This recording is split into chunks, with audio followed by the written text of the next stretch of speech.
Let's look at how to use completing the square to change a quadratic from standard form to vertex form.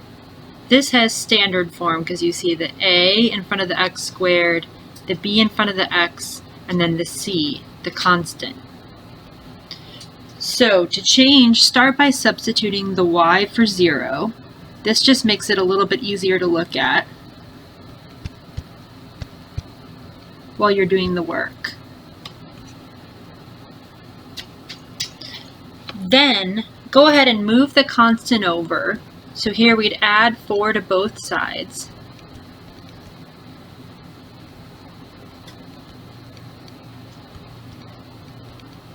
Now look at whatever coefficient is in front of the x squared. In this case we have a 3. If there is no coefficient, you can skip this step.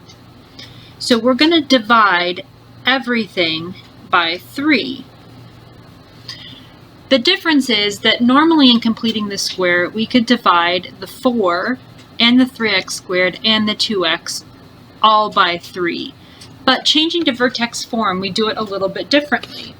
We only divide this side. And when we divide by 3, we don't actually take it away. We factor it out. So we put the 3 in front of a parentheses and then do the division. So 3x squared divided by 3 is just x squared. And over here we get 2/3 x. And leave a blank here. That's where your completed square is going to go.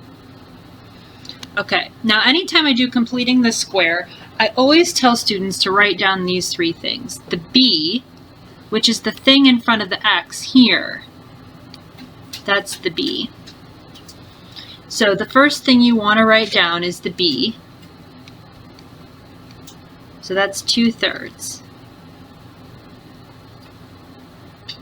Then we want to divide the b by 2. So 2/3 divided by 2. Do keep, change, flip. So keep the 2/3, change to times, flip to 1/2. So we get 2/6,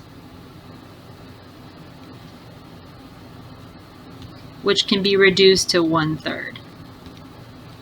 Then we take that and square it, which gives you 1/9. So these are the 3 things here that you always want to find for completing the square. And this one down at the bottom is actually the one you're going to use first. But we're going to come back and use this one later.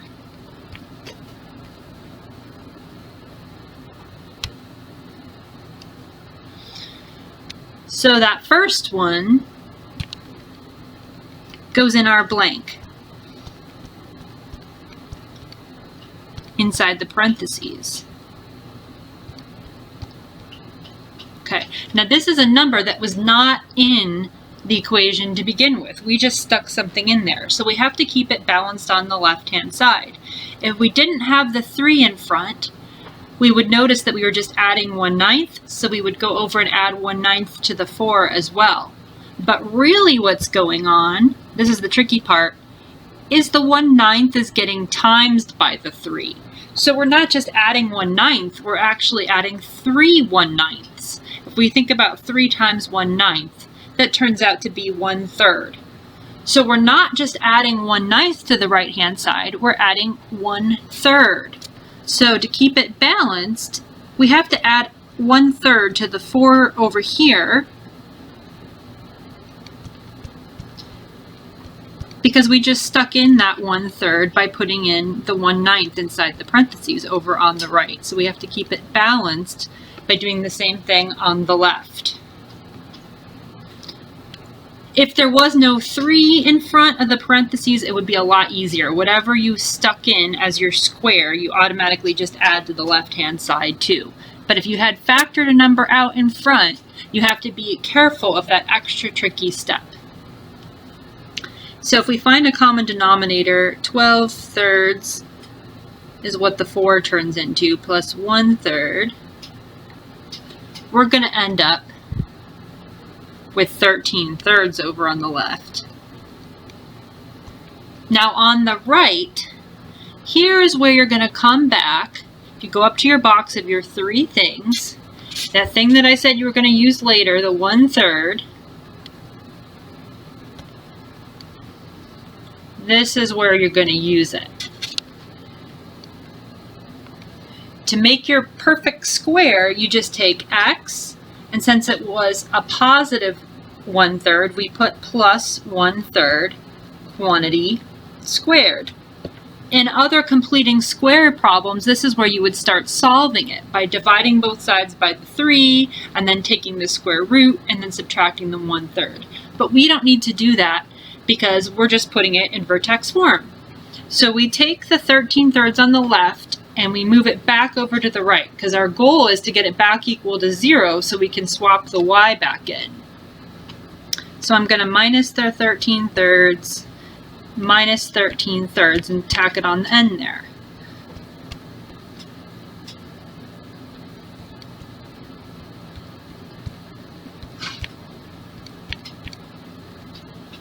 You'll notice that this is looking very similar to vertex form. And then we just put the y back in for the 0.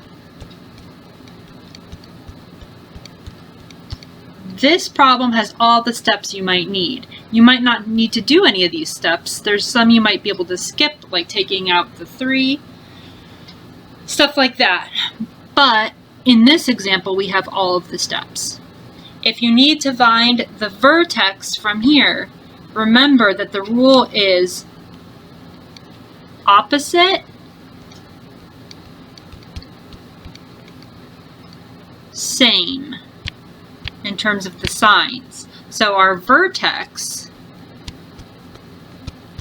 will be negative 1/3 for the x coordinate, comma, negative 13/3 for the y coordinate. And that is how you change from standard form to vertex form.